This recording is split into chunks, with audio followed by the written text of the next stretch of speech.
Of and on ये phrase ऐसे किसी चीज को डिस्क्राइब करने के लिए इस्तेमाल होता है जिसमें कोई कंटिन्यूटी ना हो, कोई लगातार होने वाला फ्लो ना हो।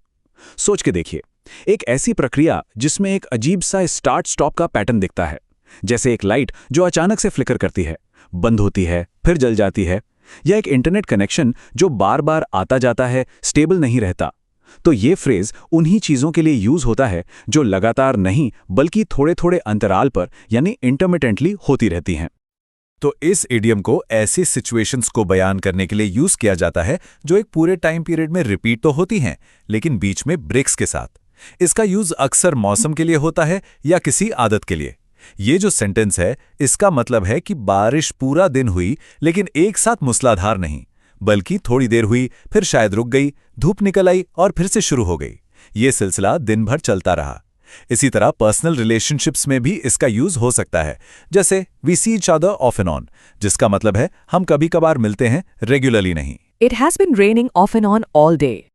ब्रेक द आइस, इस फ्रेज का अर्थ उस शुरुआती झिझक, उस टेंशन या अजीब सी खामोशी को कम करना है जो अक्सर लोगों के बीच होती है, खासकर तब जब वो एक दूसरे को नहीं जानते।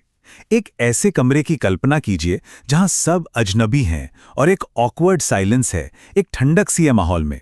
वो पहला इंसान जो कुछ कहता है या कुछ ऐसा करता है जिससे वो खामोशी टूट जाए, वही आइस ब्रेक कर रहा होता है। ये उस शुरुआती डिस्कम्फर्ट को, उस बर्फ को पिघलाने जैसा है ताकि बातचीत और आसान हो सके।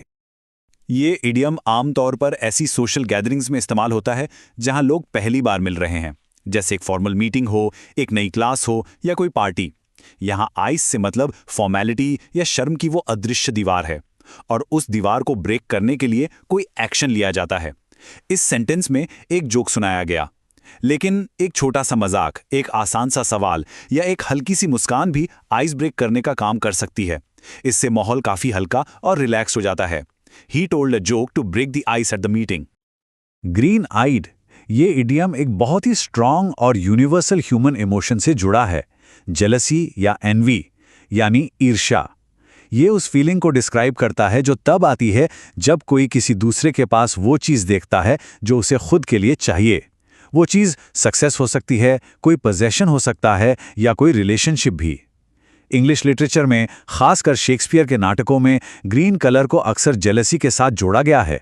इसलिए ये फ्रेज ग्रीन आइड मॉन्स्टर के रूप में भी यूज होता है, जो जेलसी को एक जीते जागते रूप में पर्सोनिफाई करता है। इसका इस्तेमाल सिर्फ अंदर की फीलिंग के लिए नहीं, बल्कि उस फीलिंग के बाहरी एक्सप्रेशन, उसकी अभिव्यक्ति के लिए भी होता है। एक ग्रीन आइड लुक का मतलब है एक ऐसी नजर जिसमें साफ तौर पर ईर्ष्या या जलन दिख रही हो। ये सेंटेंस इस बात को बहुत खूबसूरती से बताता है। यहां पड़ोसी की नई कार वो चीज है जिसे देखकर जलन हो रही है, और उसकी तरफ दी गई नजर उस फीलिंग को पूरी तरह बयान कर रही है। He gave a green-eyed look at his neighbor's new car. जॉन्डिस्ड आई, इस फ्रेज का मतलब है किसी चीज को पहले से ही एक नेगेटिव सोच, शक या भेदभाव के साथ देखना। जॉन्डिस एक मेडिकल कंडीशन है जिसमें आंखें पीली हो जाती हैं और सब कुछ पीला दिखने लगता है। तो इसी तरह जब हम कहते हैं कि कोई जॉन्डिस्ड आई से देख रहा है, तो इसका मतलब है कि उसका नजरिया, उसका पर्सपेक्टिव पहले से ही नेगेटिविटी से रंजीन हो चुका है। वो सिचुएशन को साफ मन से या अनबायस्ड होकर नहीं देख रहा है। अपने पुराने अनुभवों के कारण वो हमेशा गलत ही एक्सपेक्ट करता है। ऐसा नजरिया अक्सर पिछले बुरे अनुभवों से पैदा होता है। इस सेंटेंस में क्योंकि उस इंसान के साथ पहले धोखा हो चुका है, इसलिए अब वो हर नई डील को शक की नज़र से ही देखता है।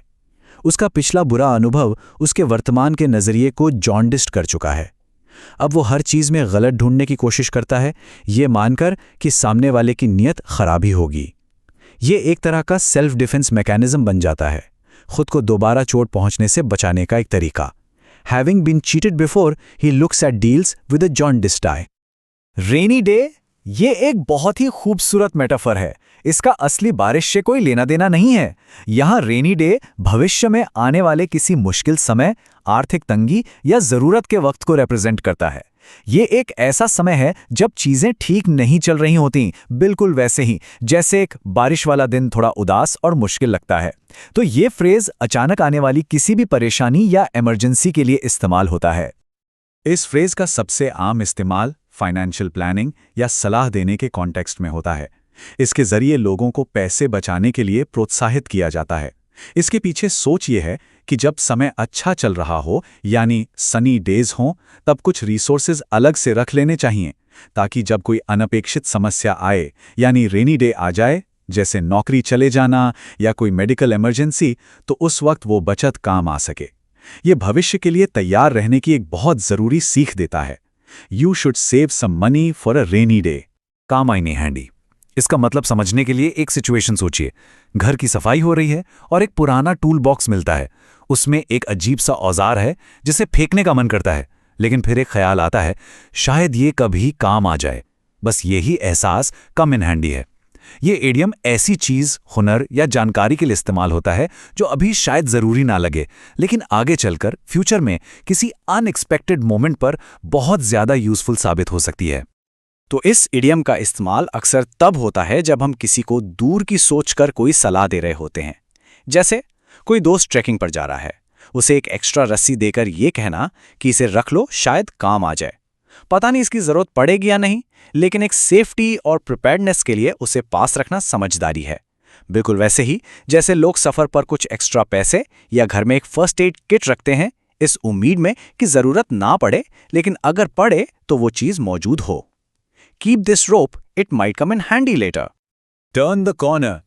जिंदगी में कई बार ऐसा लगता है जैसे हम एक अंधेरी लंबी गली से गुजर रहे हैं, जहां से निकलने का कोई रास्ता नजर नहीं आ रहा, और फिर अचानक एक मोड़ आता है और उसके पार रोशनी दिखने लगती है। बस यही वो पल है, वो टर्निंग पॉइंट जिसे टर्न द कॉर्नर कहते हैं। ये इडियम उस क्रिटिकल पॉइंट को दिखाता है जब एक बहुत मुश्किल दौर, जैसे कोई लंबी बीमारी या बिजनेस में भारी नुकसान, फाइनली खत्म होने लगता है और बेहतरी की शुरुआत होती है। इसका इस्तेमाल एक उम्मीद से भरे बदलाव को बताने के लिए किया जाता है, खासकर एक लंबे संघर्ष के बाद। ये वो लम्हा होता है जब चीजें फाइनली ठीक होने लगती हैं। फॉर इंस्टेंस, एक हॉस्पिटल में अगर डॉक्टर आकर कहता है कि मरीज की हालत अब बेहतर हो रही है, तो वो इस इडियम का इस्तेमाल कर सकते हैं। ये सुनना फैमिली के लिए बहुत बड़ी राहत की बात होती है। ये सिर्फ सेहत तक ही महदूद नहीं है।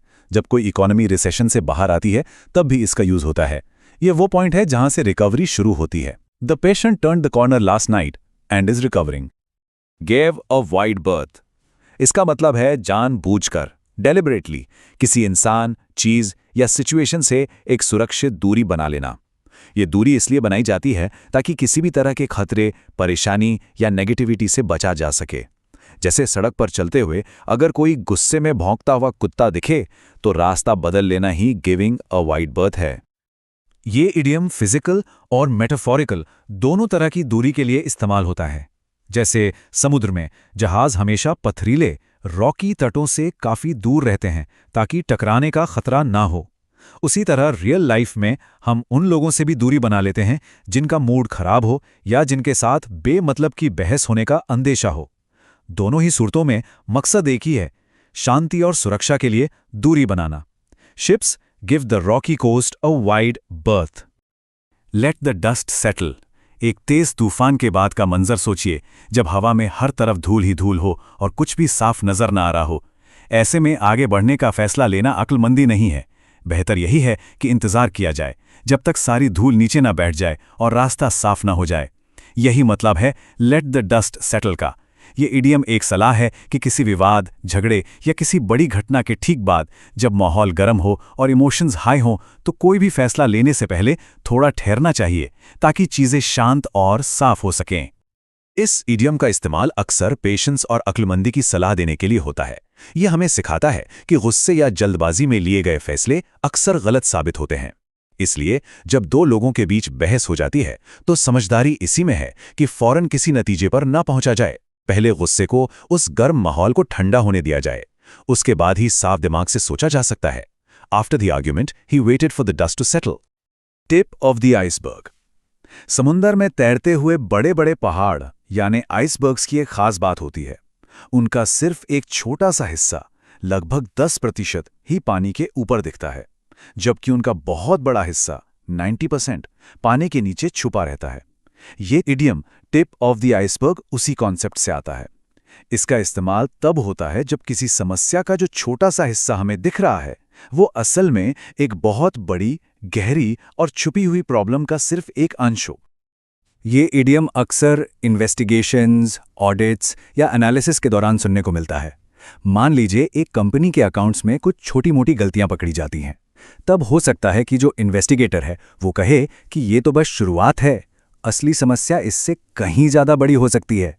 ये हमें याद दिलाता है कि जो चीज़ सतह पर दिखती है हमेशा पूरी सच्चाई वही नहीं होती, उसके नीचे एक बहुत बड़ी अनदेखी हकीकत छुपी हो सकती है।